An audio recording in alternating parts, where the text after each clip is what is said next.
जब तुमसे इत्तफाकन मेरी नजर मिली थी, अब याद आ रहा है शायद वो जनवरी थी।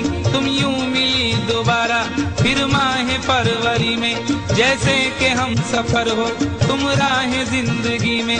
कितना हंसी जमाना आया था मार्च लेकर, राहें वफा पे थी तुम वादों की टॉर्च लेकर। बांधा जो अहदे उल्फत अप्रैल चल रहा था, दुनिया बदल रही थी मौसम बदल रहा था। लेकिन मई जब आई जलने लगा जमाना, हर शख्स की ज़बां पर था बस यही फसाना।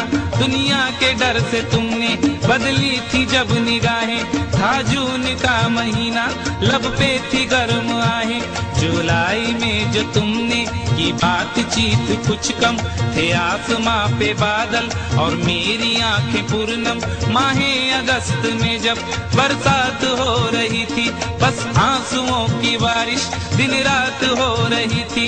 कुछ याद आ रहा है वो माह था सितंबर, भेजा था तुमने मुझको तरके वफा का लेटर। तुम गैर हो रही थी, अक्टूबर आ गया था, दुनिया बदल चुकी थी, मौसम बदल चुका था। जब आ गया नवंबर ऐसी भी रात आई, मुझसे तुम्हें छुड़ाने सजकर बारात आई। बेकैफ था दिसंबर, जज्बात मर चुके थे, मौसम था सर्द उसमें अरमा बिखर चुके थे। लेकिन ये क्या बताऊं अब हाल दूसरा है, लेकिन ये क्या बताऊं अब हाल दूसरा है, लेकिन ये क्या बताऊं अब हाल दूसरा है। अरे वो साल